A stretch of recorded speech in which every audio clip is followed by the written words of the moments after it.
Praise the lord. ప్రభు నామంలో మీ అందరికీ శుభములు తెలియపరుస్తూ ఉన్నాం. ఎలా ఉన్నారండి? అందరూ బాగున్నారా? మరొక దినం ఈ విధంగా మిమ్మల్ని కలుసుకోవడం ఎంతో సంతోషకరం. దేవుని యొక్క వాక్యాన్ని వినడానికి మనము సిద్ధపడదాం. చిన్న ప్రార్థన చేసుకుందాం. తండ్రి, నీకు వందనాలు, నీకు స్తోత్రాలు ప్రభువా. ఈ దినము కూడా నీ ప్రజలను మీరు బలపరచండి. ఎవరు ఏ పరిస్థితిలో ఉన్నారో సర్వం ఎరిగినవాడు ప్రభువా. ఈ వాక్యము వినుట మాత్రమే కాదు కానీ వారి జీవితాలు నీకు కార్యాలు మీరు జరిగించుకొని రక్షకుడా, ఎవరెవరు ఏ పరిస్థితుల్లో ఉన్నారో ప్రతి ఒక్కరి పరిస్థితి నుండి మీరు పైకి లేవనెత్తి వారి యొక్క జీవితంలోని యొక్క శక్తిని చాటి వారు ప్రభుని మార్గంలో నమ్మకస్తులుగా జీవించడానికి విశ్వాసంలో వారిని బలపరిచి వారి జీవితంలో కార్యాలు జరిగించి వారిని సర్వసత్యంలోనికి నడిపించమని ఈ కొద్దికాల సమయంలో బ్లెస్సింగ్ బ్రెడ్ మీకు దీవించమని యేసు నామములో ప్రార్థించి అడిగి వేడుకొనుచున్నాము తండ్రి. ఆమేన్. మరొకసారి విధంగా మమ్మల్ని కలుసుకోవడం ఎంతో సంతోషకరం. ప్రతిరోజు యొక్క బ్లెస్సింగ్ బ్రెడ్ డైలీ డివోషన్ మీరు చూడండి, ఇతరులకు షేర్ చేయండి, లైక్ చేయండి, కామెంట్ చేయండి. ఒకవేళ మన ఛానల్ ఇంకా మీరు సబ్స్క్రైబ్ చేసుకోకపోతే సబ్స్క్రైబ్ చేసుకునే ప్రయత్నము చేయండి. ప్రతి దినము కూడా దేవుడు మీతో మాట్లాడతాడు, సరిచేస్తాడు, బలపరుస్తాడు.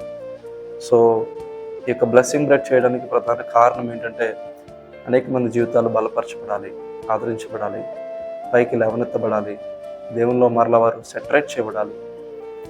ఎవరైతే బలహీనులుగా, ఎవరైతే నిరాశ నిస్పృహలోనికి వెళ్ళిపోతూ ఉంటారో అటువంటి వారిని దేవుని యొక్క వాక్యం చేత ధైర్యపరచాలి. తద్వారా దేవుడు వారికి జీవితంలో కార్యాలు జరిగించాలి. తద్వారా వారు తమ జీవితాన్ని దేవునికి సమర్పించుకోవాలి. దేవుని యొక్క మహిమ వారి జీవితాల్లో ప్రత్యక్షపరచబడాలి అనే ఆశతో ఇక డైలీ డివోషన్ని చేస్తున్నాం. రోమాపత్రిక 9వ అధ్యాయం 9వ వచనం. వాగ్దాన రూపమైన వాక్యం ఇదే: మీదటికి ఈ సమయమునకు వచ్చేదను, అప్పుడు శారాకు కుమారుడు కలుగును. దేవుడి మాటను దీవించును గాక. మీదటికి ఈ సమయమున వచ్చేదను, అప్పుడు శారాకు కుమారుడు కలుగును. నిజంగా దేవుని యొక్క వాక్యము స్పష్టమైనది, అర్థవంతమైనది, చరిత్రను మార్చేది, మరణము నుండి జీవములకు నడిపించేది, చీకటి నుంచి వెలుగులకు రప్పించేది, చేదు జీవితాలను మధురంగా మార్చేది, దుఃఖమును సంతోషంగా చేసేది. దేవుని మాట అంత శక్తివంతమైనది. నా మాట సుత్తి వంటిది కదా, నా మాట అగ్ని వంటిది కదా, నా మాట బండలను చీల్చుతుంది కదా అనే మాట నిజంగా అక్షర సత్యం. ఈరోజు దేవుని మాట ఎంత గొప్పదో మనము ఎరగగలిగితే మన జీవితాల్లో గొప్ప కార్యాలు మనం కళ్ళారా చూడగలం. వాగ్దాన రూపమైన వాక్యం ఇదే: మీదటికి సమయమునకు వచ్చేదను, అప్పుడు శారాకు కుమారుడు కలుగును. శారము జీవితంలో దేవుడు అబ్రాహామును, శారమును పిలిచిన తర్వాత దాదాపు 25 సంవత్సరాల వారు ఎదురు చూస్తూ 25 సంవత్సరాల జీవితం బహుశా ఉక్కిరి బిక్కిరి అయిపోయి ఉండవచ్చు. జీవితంలో ఏం జరుగుతుందో తెలియకపోయి ఉండవచ్చు. ఇంకా ఆశలు వదిలేసుకున్న పరిస్థితులు కూడా బహుశా వచ్చాయి. సో వారు ఆశలు ఆల్మోస్ట్ వదిలేసుకున్నారు. కానీ అటువంటి పరిస్థితుల్లో కూడా ఎక్కడో చిన్న నమ్మకం, దేవుడు మరలా పదే తన వాక్యం ద్వారా మాట్లాడుతూ వచ్చినప్పుడు యెహోవా వాక్యము యెహోవా దర్శనము అబ్రాహాము దగ్గరికి వచ్చిన మాట ఆది కాండంలో పదే మనం చూస్తాం. అందుకే దేవుని యొక్క మాట మనం వినుట వలన మనకి విశ్వాసం కలుగుతుంది. మన జీవితపు పరిస్థితులు ఎలా ఉన్న పదే దేవుని యొక్క మాటలు మనం వినాలి. ఈరోజు ఏ మాటలు మనం వింటున్నామో జాగ్రత్త పడాలి. ఈ లోకంలో మనం శాప సంబంధమైన మాటలు మనం వింటే శాపానికి గురయ్యే ప్రమాదం ఉంది, భయము వచ్చే ప్రమాదం ఉంది. సో తద్వారా అవే ఆలోచనలు మనకి వెంటాడుతూ ఉంటాయి. తద్వారా అవే మన జీవితంలో కూడా జరుగుతూ ఉంటాయి. సో ఈరోజు మన జీవితంలో విశ్వాసాన్ని రేకెత్తించే, క్రీస్తు యొక్క మార్గంలోనికి, సర్వసత్యంలోనికి నడిపించే, మన విశ్వాసాన్ని బలపరిచే మాటలు మనం వినడం చాలా అవసరం. అన్నాడు శారమ్మ, అబ్రాహాము జీవితాలు కూడా ఉక్కిరి బిక్కిరి అయిపోతున్న జీవితాలు. దుఃఖము, నిరాశ, నిస్పృహ, వేదన, కన్నీరు మనం చూసినప్పుడు ఎంతో చేదు జీవితాలుగా వారి జీవితాలు మార్చబడినప్పుడు, మృతతుల్యమైపోయిన వారి జీవితాల్లో ఆది కాండంలో కూడా ఈ మాట ఉంది, 17:19 అనుకుంటా. ఇప్పుడు మరలా రోమా 9:9 కూడా మీదటికి ఈ సమయంలో వచ్చేది. దేవుడు మన జీవితంలో వస్తాడు, ఇగో ఈ కార్యాన్ని నీ జీవితంలో జరిగిస్తాను. అలా జరిగించినప్పుడు నీకు తెలుస్తుంది నేను సర్వశక్తులైన దేవుడు అని. జరిగించక ముందు దేవుడు మన దగ్గరికి వచ్చి చెప్తాడు, తన వాక్యం ద్వారా, తన మాట ద్వారా, through the vision or through the word of God, through the voice of people, ప్రజల ద్వారా, దేవుని వాక్యం ద్వారా, దర్శనముల ద్వారా దేవుడు మనతో మాట్లాడతాడు.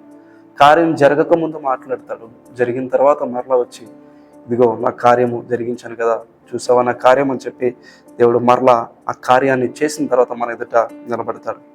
మీదటికి సమయంలోకి వచ్చేదను, అప్పుడు శారాకి కుమారుడు కలుగును. శారా అనుకుంది, నాకెక్కడ కుమారుడు పుడతాడు, నా భర్త చూస్తే మృతతుల్యమైన శరీరం, నేను చూస్తే మృతతుల్యమైన గర్భం.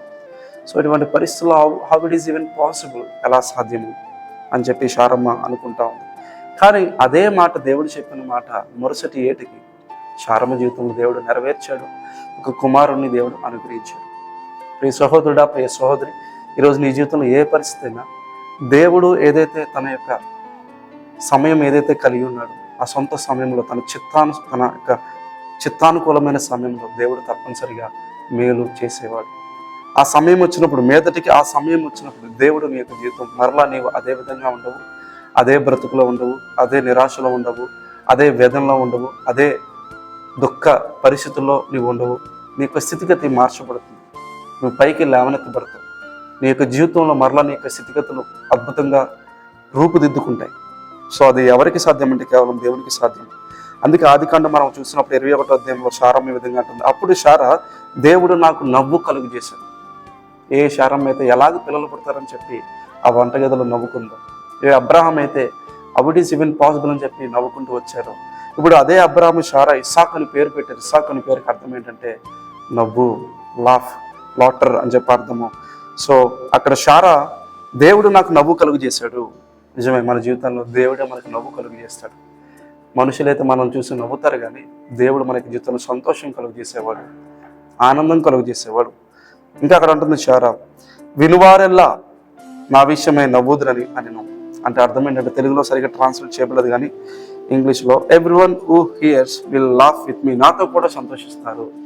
ఎవరైతే శారా ఒక బిడ్డకు జన్మనిచ్చిందంట, కుమారుని కలిగిందంట అని ఎవరైతే వింటారో, నాతో కూడా, నేను సంతోషిస్తున్నాను కదా, నాతో కూడా సంతోషిస్తారు, నా జీవితంలో జరిగిన కార్యమును బట్టి వారు కూడా ఆనందిస్తారు అనే మాట అక్కడ శారా చెప్పడం మనం చూస్తున్నాం. ఈరోజు ఏ ప్రజలైతే నిన్ను నవ్వుతున్నారు, ఏ ప్రజలైతే నిన్ను చూసి నవ్వుతున్నారు, ఏ ప్రజలైతే నిన్ను తృణీకరిస్తున్నారు, ఏ ప్రజలైతే నిన్ను ధిక్కరిస్తున్నారు, ఏ ప్రజలైతే నిన్ను అవమానకరంగా చూస్తున్నారు, ఏ ప్రజలైతే నిన్ను హేళనగా, ఎందుకు ఎన్నిక లేని విధంగా, ఎందుకు పనికిరాని విధంగా నీ జీవితాన్ని చూసి విసిరివేస్తున్నట్లుగా మాట్లాడుతున్నారు, అదే ప్రజలు మరలా నీ విషయంలో దేవుడి కార్యం చూసినప్పుడు నీతో కూడా వచ్చి ఇంకేం చేయాలో తెలియక నీతో కూడా వచ్చి సంతోషిస్తారు. సో ఆనాడు ఇంకా శారా అంటుంది, మరియు శారా పిల్లలకు స్తన్యం ఇచ్చునని ఎవరు అబ్రహాముతో చెప్పును, నేను అతని ముసలితన ముందు కుమారుని కంటిని కదా. Who would have said to Abraham that Sarah would nurse children? పాలిస్తుందని, Saramma మరలా బిడ్డను కంటదని, పాలిస్తుందని ఎవరు ఊహిస్తారు? ఎవరు ఊహించి అబ్రాహాముకి ఎవరు చెప్పుంటారు? నిజంగా దేవుడు నా జీవితంలో గొప్ప కార్యాన్ని చేశాడని చెప్పి అన్నాడు శారమ్మ చెప్తా ఉంది. ఈరోజు నీవు కూడా నీ జీవితంలో ఇది జరగదు, ఇది కాదు, ఇది అవ్వదు, ఇది అసాధ్యమని ఏదైతే అనుకుంటున్నావో, మన సర్వశక్తి కలిగిన దేవుడు, ఆయన జరిగించగలిగిన వాడు, ఆయన చిత్తానుకూలంగా ఆయన సొంత సమయంలో జరిగించగలిగిన వాడు, తప్పనిసరిగా ఆయన చిత్తమైతే తప్పనిసరిగా జరిగిస్తాడు. ఏది కూడా ఎన్ని అడ్డులు వచ్చినా ఏ అడ్డు ఆయన ముందు నిలవలేరదు. ఆయన చిత్తమైతే నువ్వు విశ్వాసం కోల్పోకుండా ఆయన అడుగుతూ ఉంటే తప్పనిసరిగా దేవుడు నీ యొక్క జీవితంలో తగ్గిన సమయమందు ఆ కార్యమును నీ యొక్క జీవితంలో జరిగిస్తాడు. యోసేపు జీవితంలో మనం చూసినప్పుడు ఎంతో కీడు, ఎంతో అవమానం, మరణము యోసేపు జీవితంలో వచ్చేసినట్లుగా మనకు కనిపిస్తుంది. కానీ ఇదే యోసేపు ఐగుప్తులో ప్రధానమంత్రిగా చేయబడ్డాడు. ఎంతో శ్రమను కొంత సమయము భరిస్తూ వచ్చాడు, అనగా అనేక సంవత్సరాలు భరిస్తూ వచ్చాడు. కానీ ఒక సమయం వచ్చింది, మీదటికి సమయమునకు వచ్చేదను, అప్పుడు శారా కుమారుడు కంటదని చెప్పినట్లుగా ఆ యొక్క ఐగుప్తులో యోసేపు జీవితంలో కూడా జరిగింది అదే. ఒక సమయం వచ్చింది, అన్నలు వచ్చి యోసేపు కాళ్ళ మీద పడ్డారు. ఎప్పుడైతే ఈ యొక్క పరిస్థితి జరిగిందో వెంటనే యోసేపు అంటున్నాడు, ఆదికాండం 50వ అధ్యాయం 20వ వచనం, మీరు నాకు కీడు చేయ ఉద్దేశించితిరి. ఆ సమయంలో కీడు, కానీ ఇప్పుడు నేటి దినమున, ఈ దినమున, ఈ సమయమున అనగా బహు ప్రజలను బ్రతికించినట్లుగా అది మేలుకే దేవుడు ఉద్దేశించాడు. అప్పుడు చూస్తే ఆ సమయంలో కీడు, మరణము, అవమానము, తిరస్కరణ, కానీ ఈ సమయంలో ఈ దినమున జరుగుచున్నట్లు బహు ప్రజలను బ్రతికించినట్లుగా అది మేలుకే దేవుడు ఉద్దేశించను. సో అన్యాయంగా ఎవరు నిన్నేమన్నా ఒక సమయం వస్తుంది, ఆ సమయమున దేవుడు నిన్ను ఒక అధిపతిగా నియమిస్తాడు. నీ యొక్క జీవితంలో జరుగుతున్న ప్రతి పరిస్థితి కూడా మేలుకే దేవుడు త్రిప్పి కొడతాడు. సో ఎప్పుడు కూడా నీవు ధైర్యాన్ని వీడిపోకు ప్రియ సహోదరి. నయోమి అంటుంది, మనం చూసినప్పుడు నా జీవితంలో నేను ఏది నా జీవితంలో నేను పొందుకోలేకపోయాను, నా జీవితంలో అంతా కీడే ఉంది, మరణమే ఉంది, నన్ను మారా అని పిలవండి.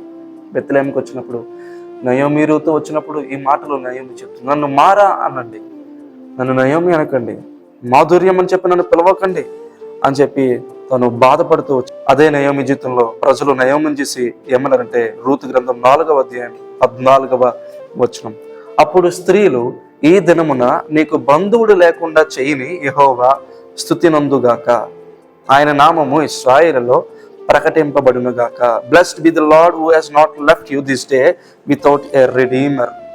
ఈ దినమున, ఆ దినమున అయితే నీకు ఎవరు లేరు నయోమి, కానీ ఈ దినమున నీకు బంధువుడు లేకుండా చేయని యెహోవా స్తుతినందునుగాక. అన్ని దినములు ఒకే విధంగా ఉండవు, అన్ని దినములు ఒకే విధంగా ఉండవు.